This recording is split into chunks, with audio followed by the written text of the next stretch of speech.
Hej och välkomna till ett livets vandrasnitt. Här med Wassi. Tjej. Oj. Jag tänkte säga hej. Välkomna till vår server. Den är inte svensk. Bara så att alla, om någon sitter på det här skitet. Så att de vet. Ja. Jag tror ingen vill kolla på vårt shit, men ändå. Idag spelar vi här på den här servern som heter Coinet. Den är inte öppen än. Vi har knappt vi har alltså byggt en spawn. Vad heter det? Om ni vill bli staff, ansökningen kommer finnas ja, vid och kommer ihåg, ansök beskrivningen. på engelska, annars kommer ni garanterat bli nekade. Ja. Endast engelska. Engelska. Svenska kommer nekas. Och då kommer ni få sån där Google-fil. Yes. Yes. Det här är awkward. Ja. Ska jag börja? Vi kan börja på span A. Jag gör en A. Ja, jag gör inte sådana minus som jag brukar göra. Gör verkligen en stor man kan få plats med allting i. Och recordar du just nu? Alltså. Okej, ja, just nu ska vi bygga en spawn. Nu bygger vi spawn. Det här kan vi spola igenom. Så välkommen till timelapse.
Okej, nu är vi tillbaka. Vi tänkte försöka börja i alla fall lite på spawnen. Arva. Ska vi köpa alltså Burt eller typ Oak här? Okej, det var det ser jävla ut. Det ser ganska. Kan vi inte ta Dark Oak på det här? Vadå, Starsonen? Det ska de vara Dark Oak. Okej. Nej, no. Ja, exakt. Jag råkade ta bort diablocket. Fan. Vad hände? Ja. Är det mitten? Jag gick ner till undersidan, mitten på undersidan. Hur kalkylerade du? Och gjorde /top. /top. Slash vadå? Ja. Jaha. Får man mitten då? Men det gör man inte. Jag trodde förut att man räknade. Vadå, är det 2 block där? Olle, det är ett block Men för det- mycket här. Det ska vara 2.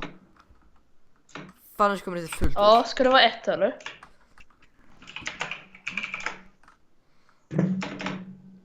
Kommer det för att testa?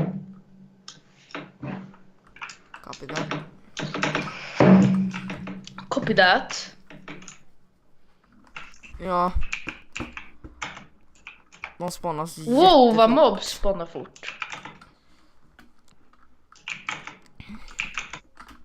Men jag tänker, ska vi fortsätta jobba off cam? Ja, det här blev ganska kort liv som vanligt. Tack för att ni... Ja, okej. Tack för att ni kollat. Hej då. Ja, nästa video så kommer ni få se allt. Ja, så. Hej då. Ja, nästa video så custom makear vi.